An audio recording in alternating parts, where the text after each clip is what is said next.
Bom dia! Bom dia!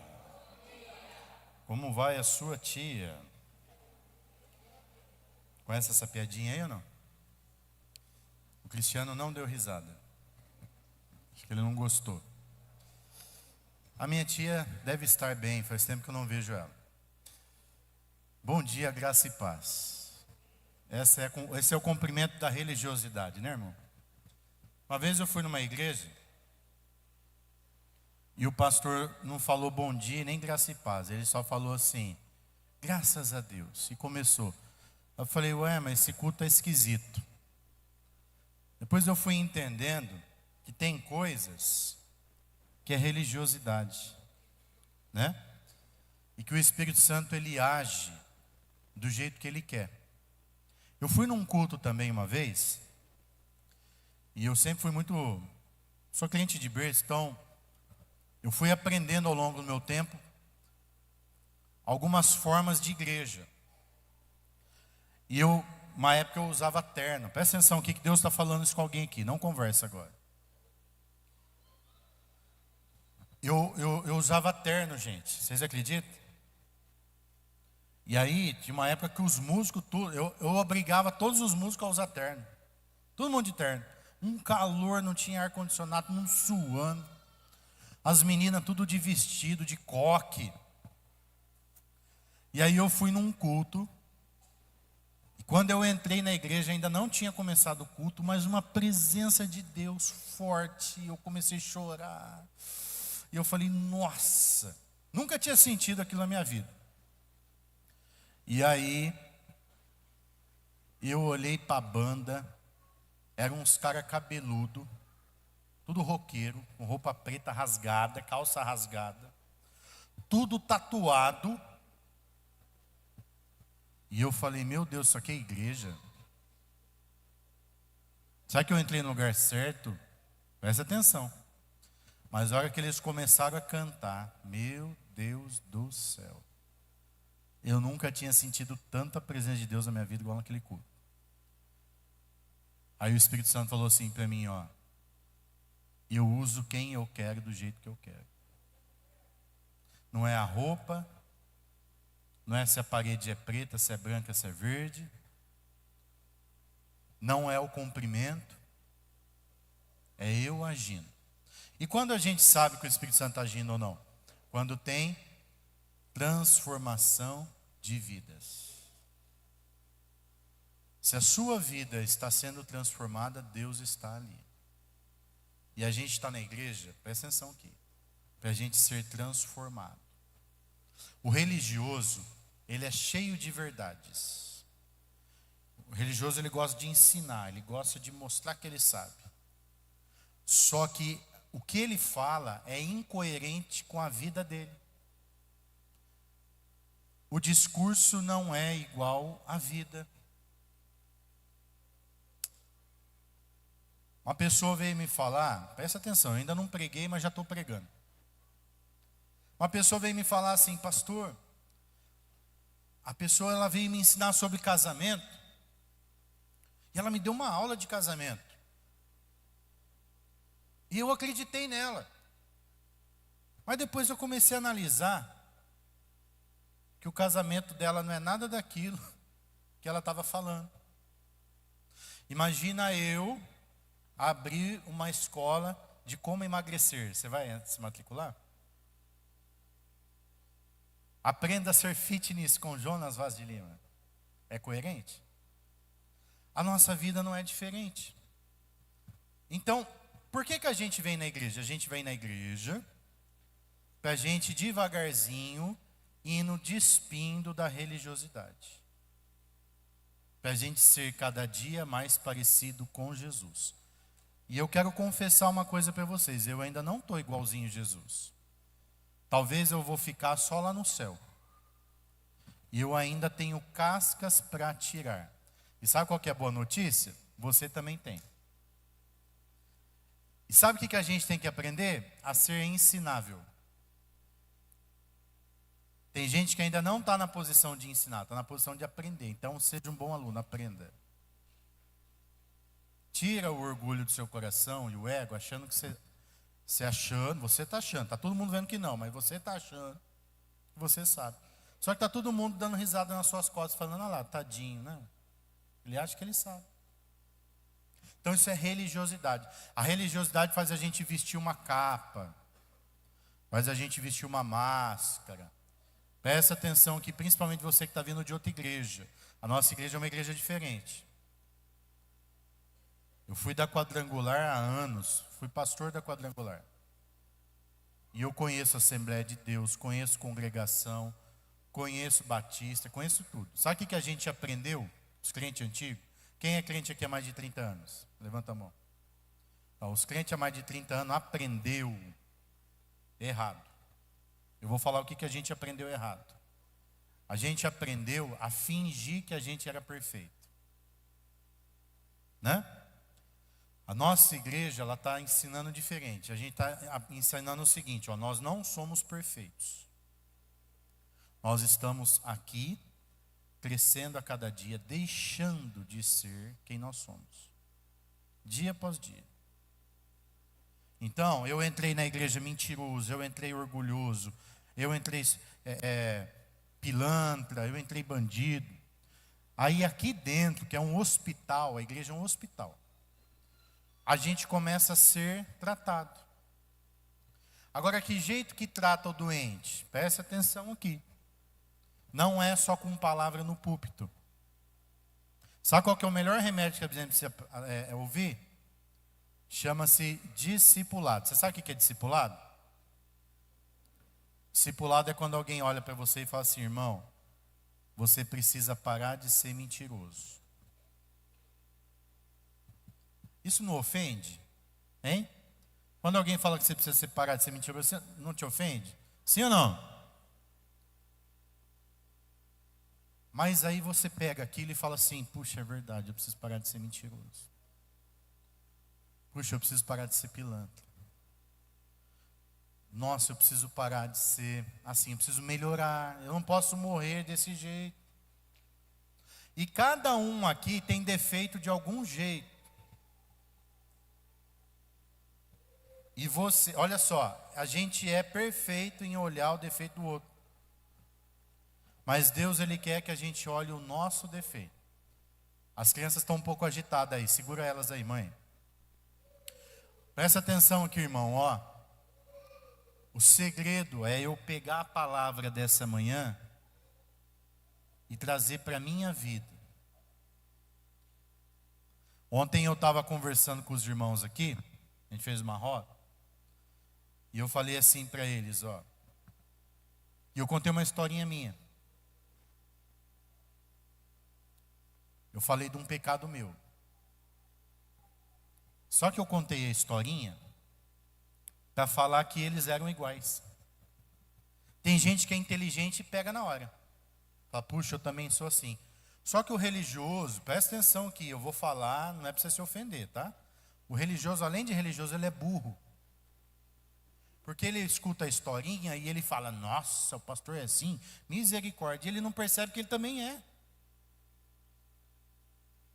Então, por que eu estou falando isso? Porque a gente tem que vir na igreja com essa mentalidade. A partir de agora, venha na igreja com essa mentalidade. Ó, qual que é a mentalidade? Eu estou indo na igreja para Deus falar comigo para eu mudar. Eu tenho que mudar. Eu estou indo na igreja para eu aprender, para eu melhorar.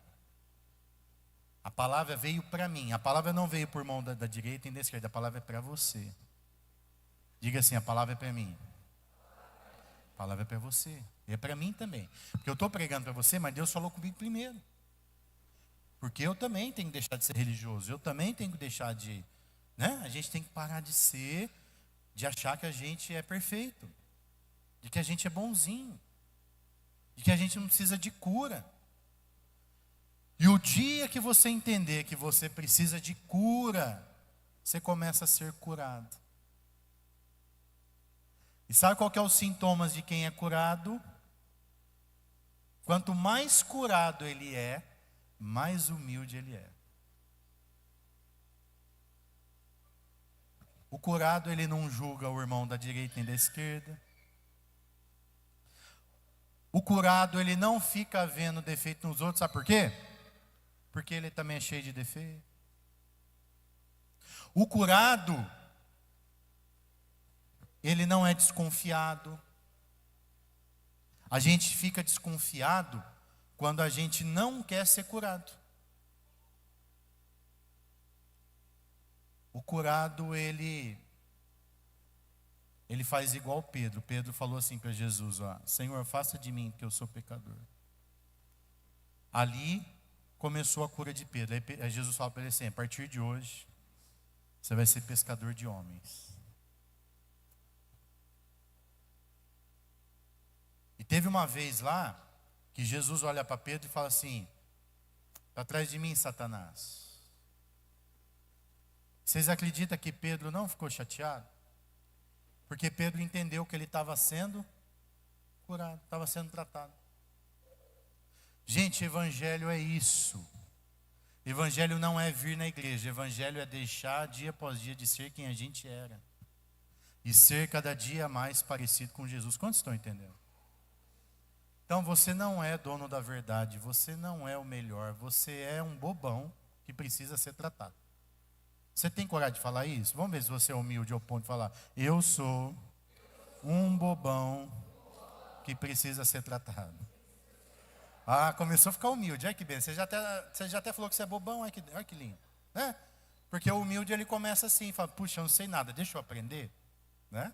E eu também, gente. Sou bobão. Estou aprendendo. Dia após dia. Pastor, eu vim aqui na igreja escutar um bobão hoje. Não, você vai escutar um bobão que orou e Deus vai usar ele. Você acredita que Deus usa os bobão? É, Deus usa os tontos também. E Ele vai usar você igual eu. Amém? É assim que Deus faz isso. Aí, olha que legal, estamos tudo despido. A gente entrou aqui tudo mestre, agora a gente está tudo ovelha, né? Olha que benção. É assim que funciona. Amém, ovelhinhas? As ovelhinhas aqui, sim ou não? É, então vai lá aprender lá, vai com Deus.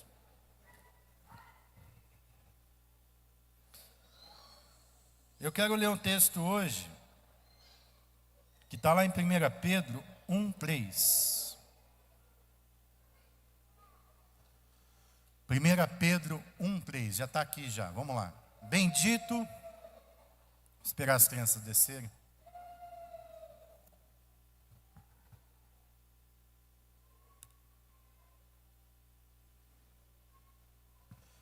Esse versículo é o que fala da nossa igreja, gente. A gente puxou esse versículo aqui como o versículo da nossa igreja. Ó. Bendito seja o Deus e Pai do nosso Senhor Jesus Cristo. Conforme a sua grande misericórdia, Ele nos regenerou. O que é regenerar? Fazer de novo. Para uma esperança viva. O que é uma esperança viva? Uma esperança que não morre. É uma esperança que está sempre viva. O nome da nossa igreja. Por meio da ressurreição de Jesus Cristo dentre os mortos.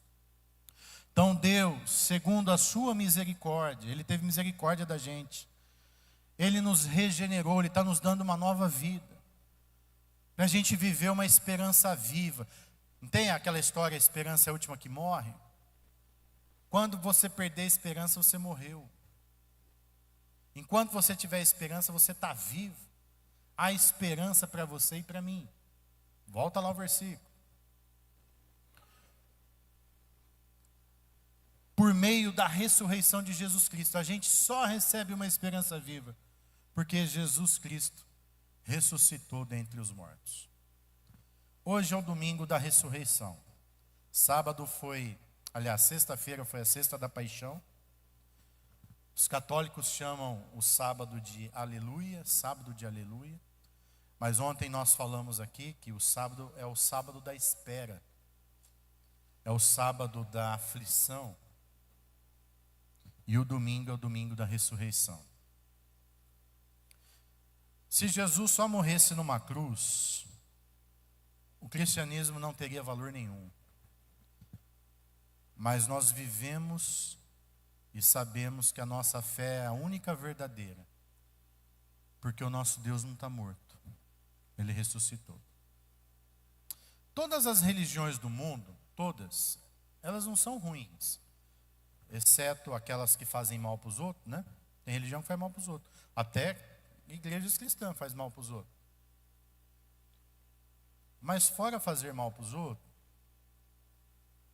muitas religiões são boas. Por exemplo, o hinduísmo. O hinduísmo foi fundado por Mahatma Gandhi. E Mahatma Gandhi, ele era um indiano.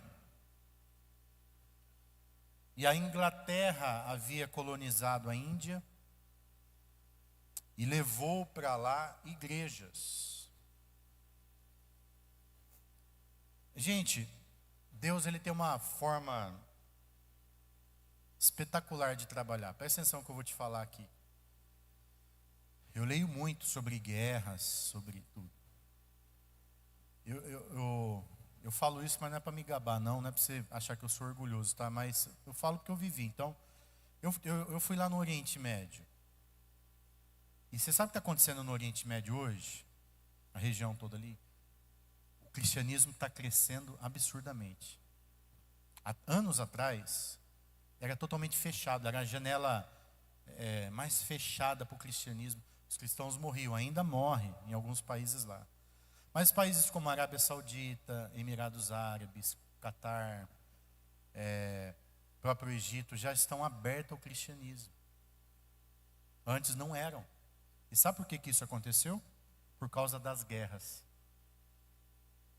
Por exemplo, agora o Irã está sendo atacado para derrubar um regime.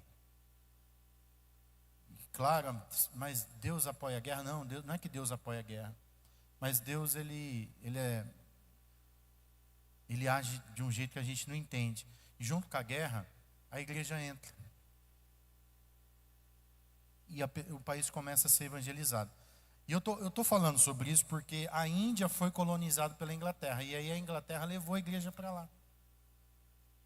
E de repente, a maioria da Índia se tornou cristã. E só que aí os cristãos eles não souberam fazer o papel deles direito. E aí entrou a religiosidade que eu acabei de falar. E o Mahatma Gandhi, ele procurou uma igreja para ele frequentar. Isso está na história, depois você pesquisa. E ele procurou uma igreja metodista. Só que ele estava descalço o dia que ele chegou na porta da igreja. E o diácono da porta da igreja falou assim: você não pode entrar aqui descalço. Volta lá por sua sandália ou seu tênis. E ele se sentiu rejeitado e não entrou na igreja. E sabe o que aconteceu? Ele começou a pregar o que ele acreditava nas ruas. E aquela multidão que a igreja rejeitava começou a ouvir Mahatma Gandhi. E se você for pegar o hinduísmo, você vai ver que o hinduísmo ele prega parecido com Jesus: paz, amor, amar o próximo, fazer o bem.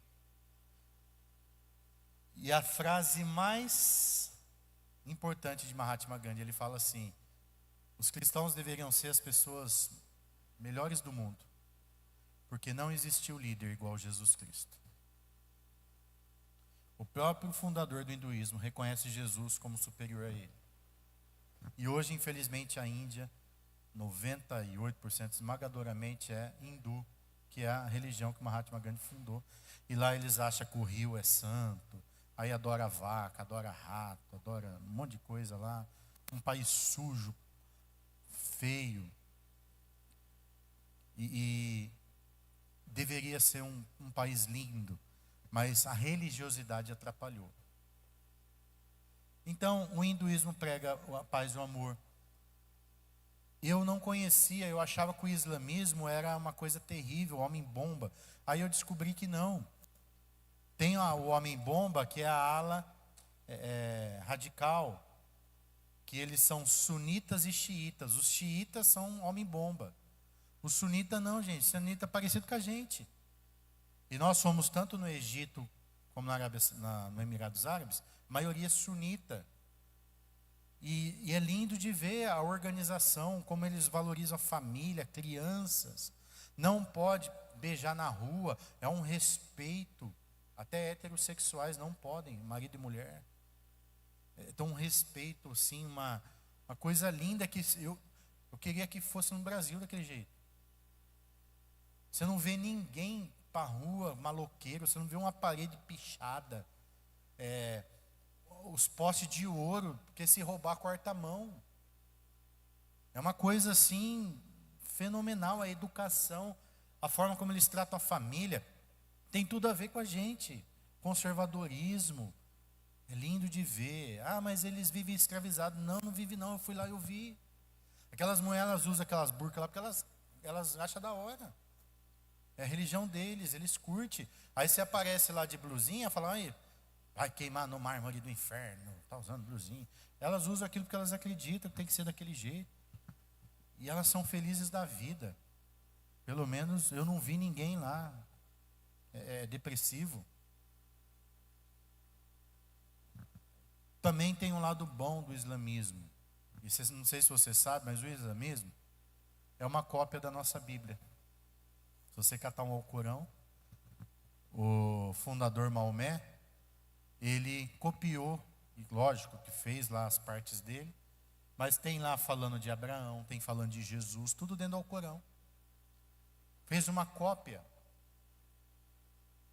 O Espiritismo começou lá na França, lá, e tem cópias também da Bíblia, ensinamentos de Jesus embutido no meio. Ou seja, o começo e o centro de tudo é Jesus. Agora preste atenção. Todas essas religiões que eu citei aí, podia falar do budismo, que também tem coisas muito boas para ser seguidas.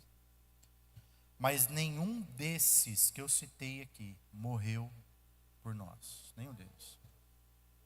Mahatma Gandhi ensinou bonito, mas não morreu numa cruz. Não deu a vida dele. Buda também não. Maomé também não. Maomé morreu de velho. Mas Jesus, ele fala, minha vida eu dou por amor. E ele deu a vida. E ressuscitou no terceiro dia. Para a gente ter uma esperança viva. O cristão, ele tem que entender isso. E a gente não pode viver sem esperança. A gente não pode viver achando que a gente vive uma vida derrotada. Não. O nosso Deus ressurgiu. E se você obedecer Jesus e viver para Jesus, a sua vida vai ser uma vida recheada de esperança. Você não está vindo frequentar uma religião. Você não está vindo cumprir dogmas, rituais, não. Jesus, ele tem que nascer dentro do seu coração e ele tem que guiar você em todo momento, todo instante. E nós vamos ter lutas, nós vamos ter dificuldade, vai ter momento que parece que a vida vai acabar. Mas aí a gente tem que aprender a viver a ressurreição, os benefícios da ressurreição. Paulo, ele fala assim, eu sei que o meu Redentor vive. E em breve vai se levantar em meu favor. As mesmas palavras de Davi, antes de Jesus. Davi já sabia que ele tinha um Redentor. E nós temos um Redentor que vive.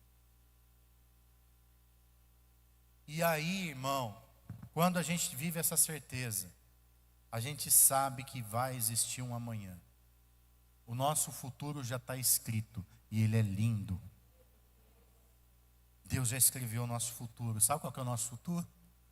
A gente vai morar numa rua de ouro. Um mar de cristal. Lá não tem choro, lá não tem morte, lá não tem tristeza, lá é lindo. É o céu, está na Bíblia.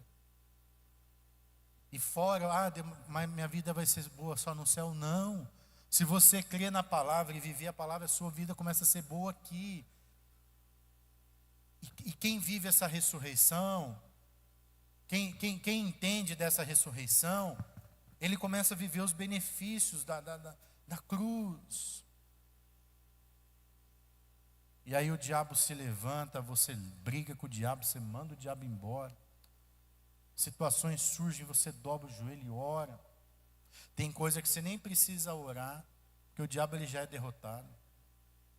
É só você olhar, daqui a pouco aquele levante cai. O diabo ele tenta, ele vai tentar a todo momento. Ele é o inimigo da nossa alma. A Bíblia diz que ele anda ao nosso derredor. Olha só que interessante. A Bíblia fala que ele anda ao derredor. Por quê?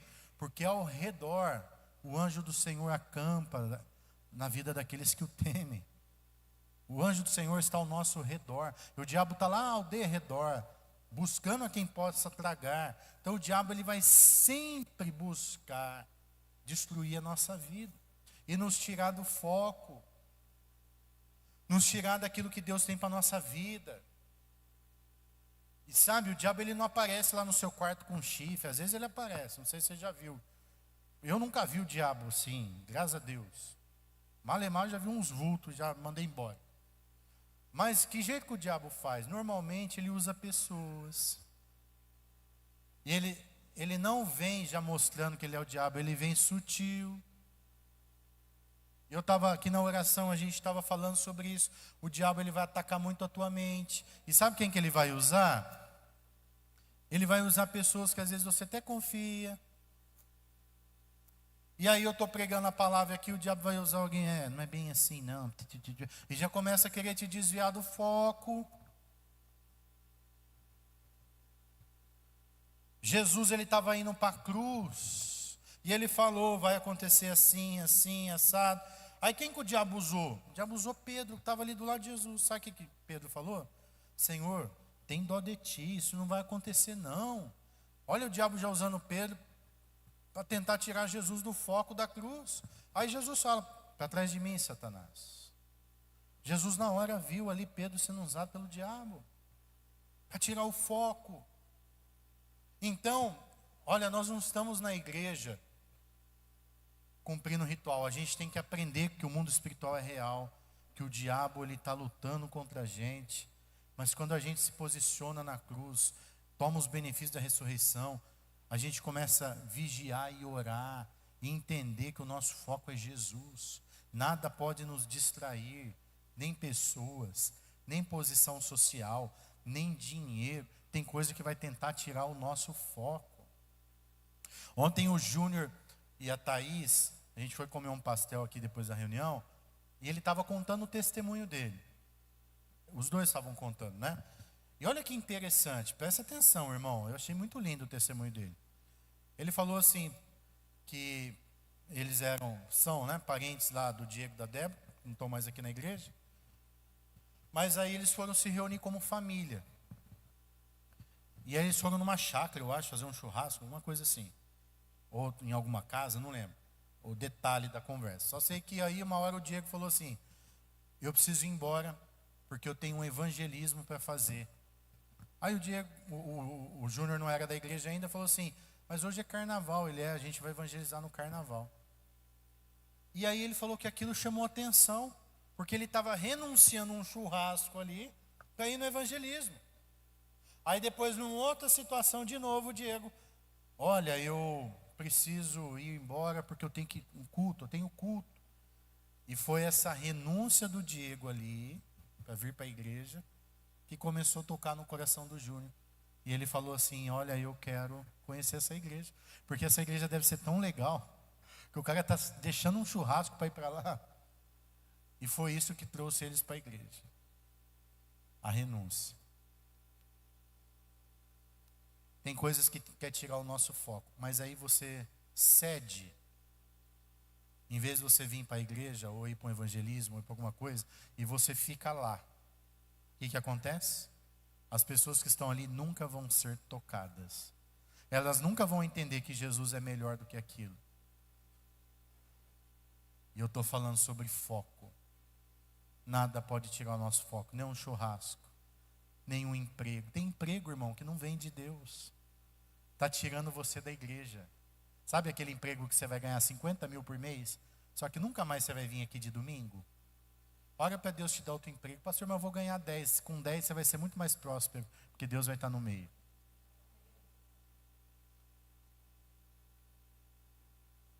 Desde pequeno eu aprendi a renunciar a coisas que me tiravam da presença de Deus. Ah, mas eu estou com Jesus aonde eu estiver. Mentira do diabo. Não vai estar. Deixa de vir na igreja que você vai ver se você não esfria. Você deixa de vir na igreja, você se esfria. Ah, mas eu oro em casa. Não ora, não. Ah, mas eu leio a Bíblia em casa. Vai ler só mais um mês só. É igual o carro que perde você deixa de pôr gasolina, anda só mais um pouco que acaba. Tem que ir para o posto. O meu, no caso, tem que pôr lá na tomadinha. Senão uma hora acaba. E se você deixar de reunir com a igreja, se você deixar de conviver, você vai esfriando na fé e daqui a pouco você começa a achar normal aquilo que a Bíblia condena. Então a ressurreição, ela é também viver os benefícios da cruz no sentido de fazer o que Jesus mandou a gente fazer. Jesus não morreu e ressuscitou só para a gente ter uma vida abençoada. Ele morreu e ressuscitou pela igreja. Ele morreu e ressuscitou por um projeto. E eu faço parte de um projeto. Eu estava dizendo para os irmãos aqui ontem o seguinte: sexta-feira nós tivemos a peça aqui, né? Quem que era o principal da peça aqui? Era Jesus, que foi interpretado pelo João Carlos? Não. Dessa peça aqui, o principal era Jesus ressurreto, que estava no nosso meio, está hoje, mas a gente não vê ele. Mas olha que interessante, eu estava dizendo para eles aqui, todo mundo que fez a peça participou em conjunto para glorificar Jesus. Aí teve uns irmãos que nem apareceu, por exemplo, teve a fala de Deus, interpretado pelo Everton, que estava atrás de mim, falando: pastor, me dá um microfone, pastor. Cadê o Everton? Está no estacionamento. Hoje ele está lá no estacionamento. E aí Deus falava: Adão, cadê você? Se o Everton não faz aquela parte, não ia ter Deus falando com Adão. Mas aí tinha outra pessoa escondida, tinha as meninas lá atrás do computador, fazendo o telão aqui aparecer, as luzes, apaga, acende. Você viu que da hora, aquela hora do trovão? Se elas não estão lá fazendo isso, também não ia ter. Imagina, a gente vem para o teatro e tudo apagado aqui, sem luz, porque ninguém foi lá. Aí teve os músicos, teve ali o pessoal cantando, teve o pessoal que veio ensaiar, e cada detalhe foi importante. Até a irmãzinha que não falou nada, mas veio aqui chorar. Você viu que interessante a hipocrisia delas? Primeiro elas gritaram: crucifica, ô, crucifica. Depois as mesmas voltaram a chorar. Eu falei: vocês são muito sem vergonha, vocês são igual o povo mesmo, né? O povo é sem vergonha desse jeito. Primeiro manda matar, depois vem chorar, olha só, né? Os mesmos, nem mudou o personagem. Então, gente, e nós somos assim, não é verdade?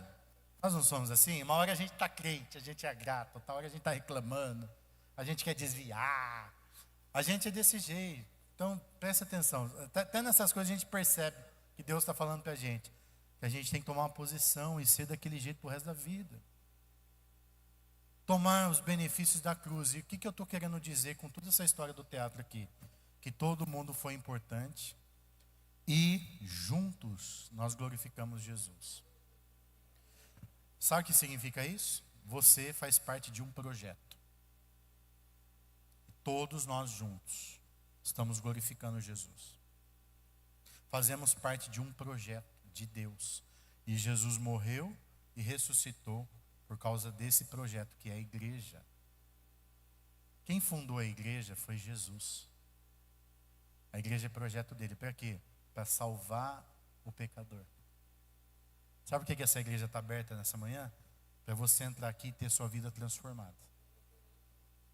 E quando a gente vê aqui, casamentos sendo restaurados, pessoas que queriam se matar tendo vida nova, gente que era viciado se libertando, tem gente aqui dentro que já foi preso, tem gente aqui dentro que já pintou e bordou, tem gente aqui dentro, não é que eu sei não, mas eu sei que tem, que já só Deus sabe o que você já fez, e você sabe o que você já fez, e você está aí, né, fingindo que é bonitinho, mas só Deus já sabe o que você já fez, e você está aqui hoje, porque você entrou dentro do projeto de Deus. E olha que interessante, Jesus veio para nós.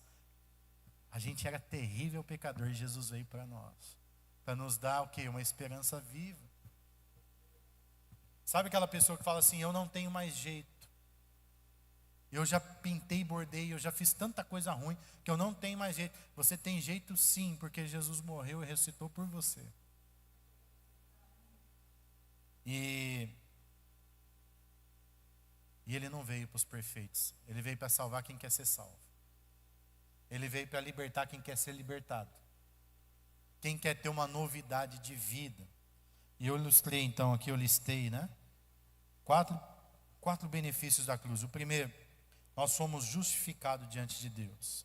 Lá em Romanos 4:25 fala: Ele foi entregue à morte por nossos pecados e ressuscitado para a nossa justificação.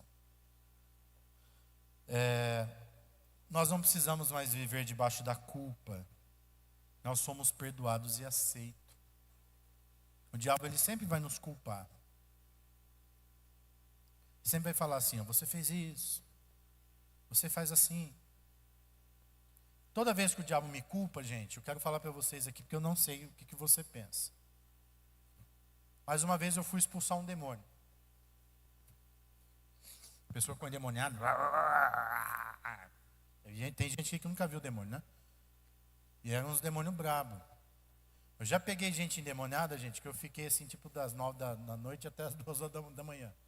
E teve gente aqui que ficou comigo. Era legião em cima de legião. Enfim. E aí o diabo virou para mim e falou assim: seu pecador! Querendo me pôr medo. A hora que ele falou isso, eu baixei na orelhinha dele e falei assim, na orelha do endemoniado, né? O diabo não sei se tem orelha. Mas eu fui lá na orelha do endemoniado e falei assim, bem baixinho para ele: lavado e remido no sangue de Jesus. Porque o diabo, uma das funções dele é nos acusar. Toda vez que o diabo te acusar de alguma coisa, você fala assim: eu sou lavado e remido no sangue de Jesus. Coisa que você não é. Eu sou um pecador, lavado no sangue glorioso de Jesus. Sabe por que Jesus morreu? Para nos lavar do pecado. E toda vez que você confessa o seu pecado para Jesus, o sangue dele passa na sua vida. O diabo não tem mais poder de te acusar. Você não é o seu passado. Você é lavado. Seu vestido não está mais sujo. Se você aceitou o sacrifício de Cristo, seu vestido está branquinho. Lavado no sangue de Jesus. Aí você não peca mais, tá? Mas se pecar? Se pecar, você faz igual 1 João. Filhinhos, essas coisas os escrevo para que não pequeis. Mas se alguém pecar, temos um advogado junto ao Pai. Ele é a propiciação. O que é a propiciação?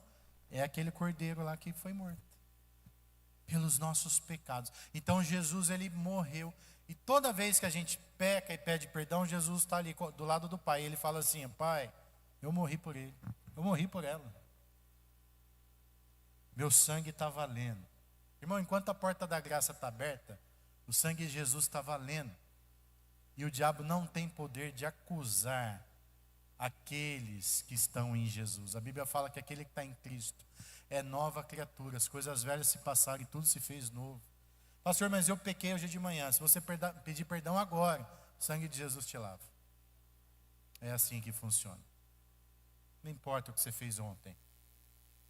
Ah, mas as pessoas vão me acusar. As pessoas são as pessoas. O importante é que Deus não te acusa mais. Porque Ele vai sempre te dar uma novidade de vida. Ele é a propiciação pelo nosso pecado. Ele nos justifica diante de Deus. Não viva mais a culpa do seu passado. Pastor, eu pequei. E por causa do meu pecado, eu perdi minha família, ou eu perdi meu emprego. E aí tem gente que vive essa culpa e ele vive se martirizando pro resto da vida. Ei, presta atenção. Deus não só te perdoou, mas Ele quer te dar uma nova vida. Então Ele vai te dar um novo emprego.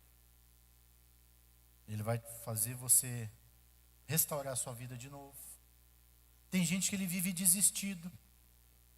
Uma vez eu encontrei uma pessoa lá no centro da cidade, um mendigo. Você acredita que ele falava 3 idiomas? Ele falou assim: eu fui gerente geral do Itaú. Eu falo 3 idiomas, e falava mesmo. Só que aí eu perdi meu emprego. Eu não consegui ser recolocado no mercado de trabalho.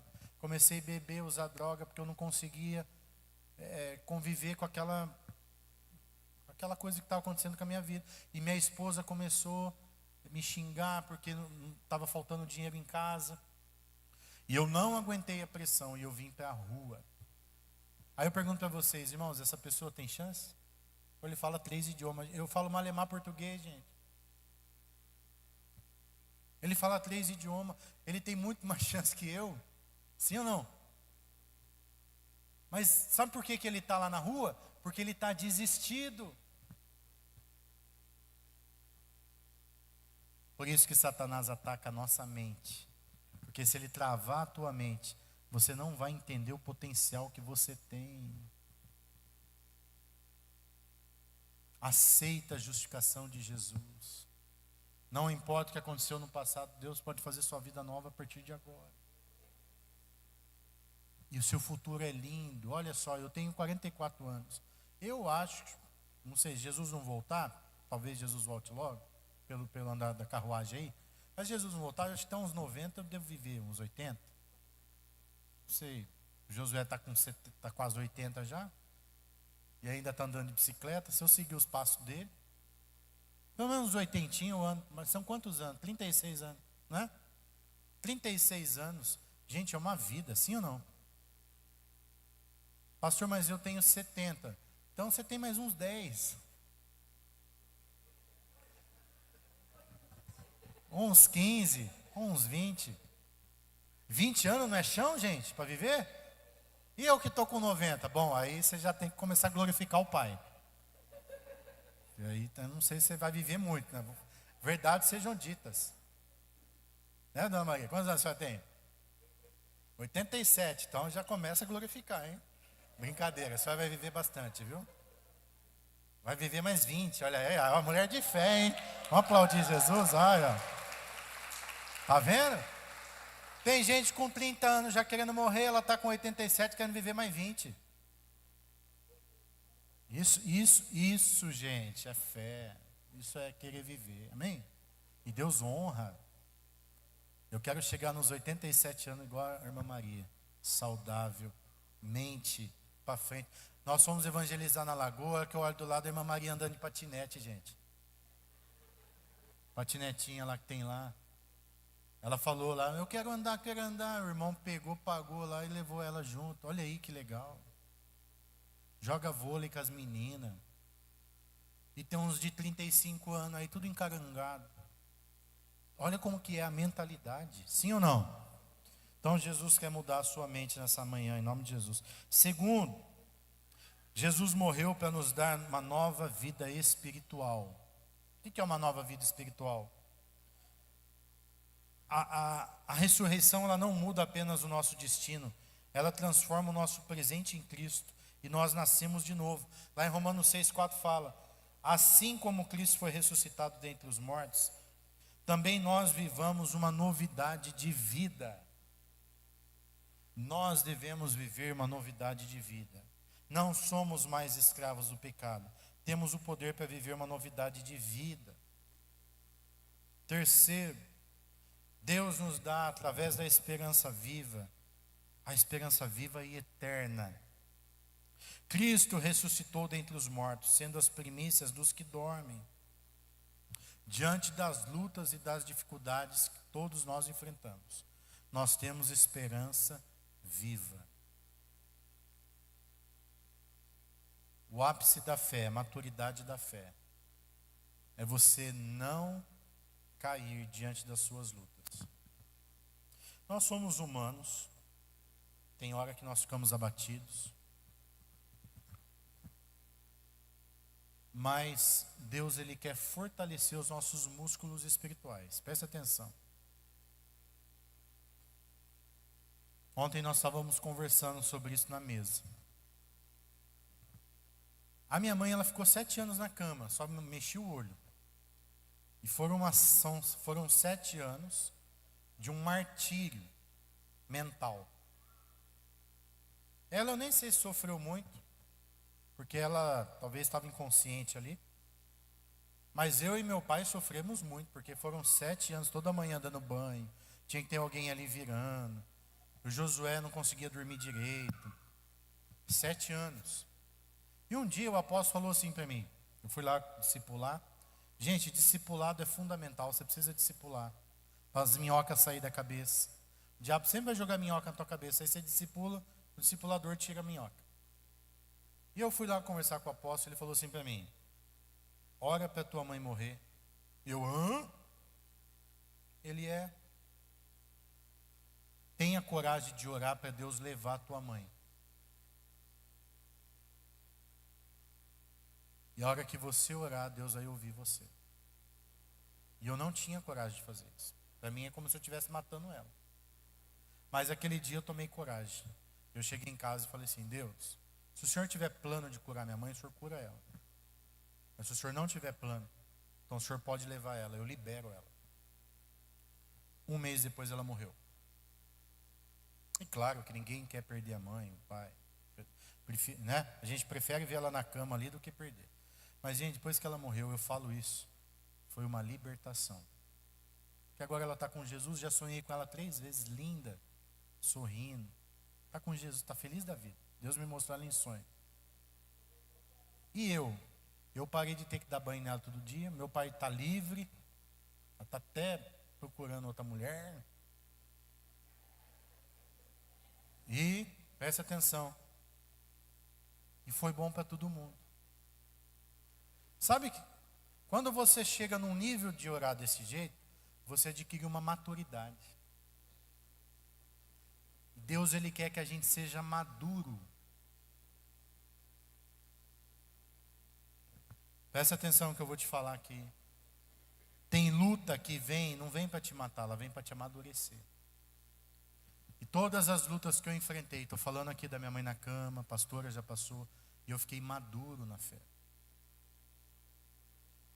Nós estávamos lá no Egito e um pastor estava com um problema muito difícil. A netinha dele, uma menina de 6 anos, estava com câncer na perna.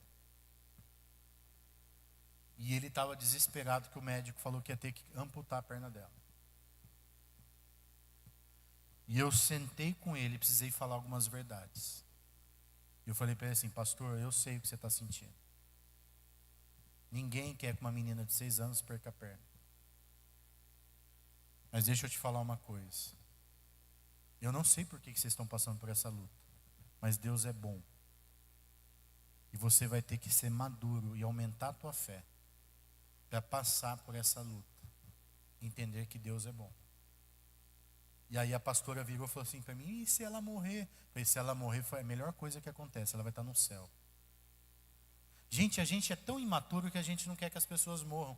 Não existe lugar melhor que o céu. Está na Bíblia isso.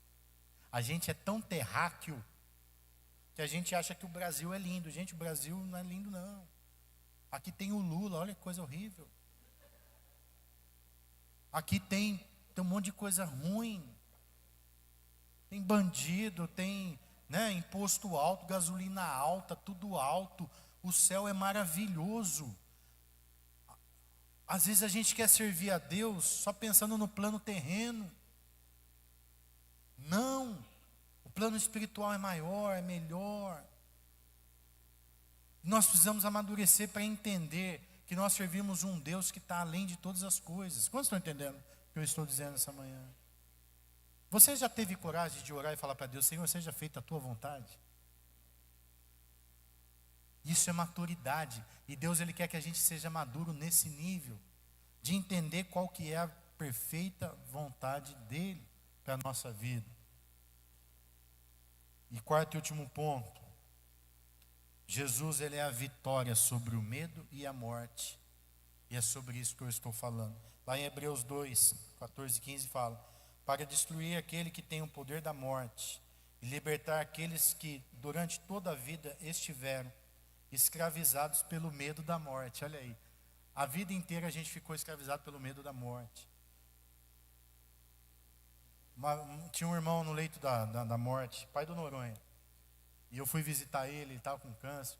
Ele falou para mim assim: pastor, eu tenho medo de morrer, o que vai acontecer? Eu falei: seu Carlos, o senhor aceitou Jesus? Aceitei. O senhor pode ficar tranquilo. A Bíblia, a palavra de Deus, ela garante que você vai estar com Jesus. Olha o nível de maturidade que Deus quer que a gente chegue. Lá na antiga União Soviética, era proibido ter evangelho. E pegaram uma família pastoral, pai, mãe, filho. E falaram para eles assim: ou vocês negam Jesus, deixam o cristianismo, ou nós vamos enterrar vocês vivos. E o pai falou assim: a gente jamais vai negar Jesus, jamais. Cavaram uma cova e colocaram o pai, a mãe e a filha de pé dentro da cova. E começaram a jogar terra. E o menino era menor, a terra já estava no pescoço do menino. E o pai, imagina você, pai, vendo essa situação. Gente, isso aconteceu. Isso não é história para boi dormir, não. Aconteceu.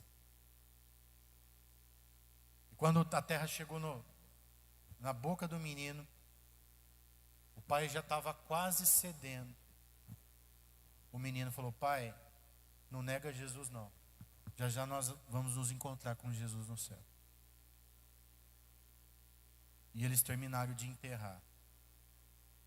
E a terra deu uma mexida, porque eles foram sufocados. Mas aquela família não negou Jesus.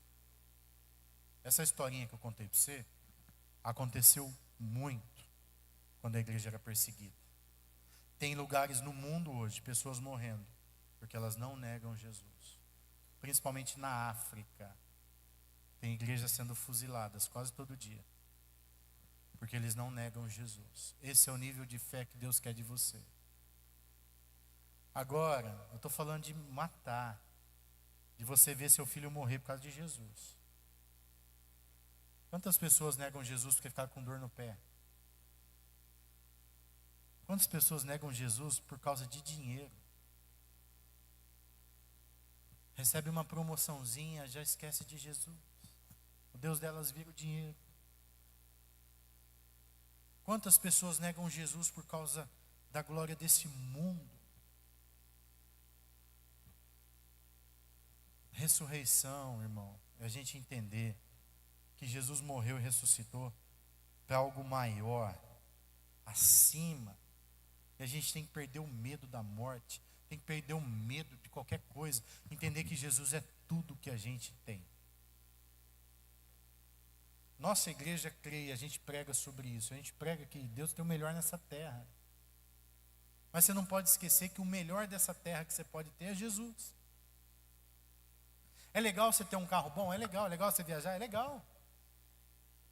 Mas não existe nada mais legal do que ter Jesus. E ser amigo dele, e viver com ele, e ser orientado por ele, ser guiado por ele. Ah, quando você tem Jesus, você tem tudo. E o dinheiro, ele perde o valor. Tem um hino antigo que a gente cantava: tudo perde o valor. Tudo. Quando a gente encontra Jesus. E nessa manhã, se você quiser encontrar Jesus, é simples. É muito simples. Ele fala assim: eis que estou à porta e bato. E se alguém ouvir a minha voz, eu entrarei e cearei com ele e ele comigo. E ele está batendo na sua porta nessa manhã, dizendo assim: filho, eu quero fazer da sua vida algo novo, algo diferente. Tem gente que está na igreja há tanto tempo, se tornou religioso, decorou a Bíblia, mas ainda não encontrou Jesus. E tem gente que está na igreja há pouquinho tempo, ainda não sabe nada da Bíblia, mas já encontrou Jesus. Sabe por quê? Porque começa a viver coisas espirituais que o religioso não vive. Uma delas é ter uma paz imensurável. Uma delas é entender quando o mundo espiritual está fechando e o diabo está atacando. Ser guiado por Jesus, ser dirigido por Jesus. Então, presta atenção aqui, eu quero deixar essa palavra para você, que viva isso. A gasolina subindo, a gasolina descendo, a comida subindo, a comida descendo. Você está guardado em Jesus. Gasolina subiu aqui. Alguém deixou de pôr gasolina? Alguém veio a pé para a igreja hoje? Para economizar gasolina? Olha aí como você põe gasolina, está vendo? Como você vem? Sabe por quê? Porque Jesus te sustenta. Teve um irmão que falou assim para mim: pastor, Eu comecei a vir na igreja mais vezes. E eu ponho o mesmo tanto de gasolina que eu punha antes. Só pode ser milagre. Teve um irmão que testemunhou isso. E é isso que Jesus faz. Ó, quando você põe seu coração na obra, você quer servir, até a tua gasolina Deus aumenta.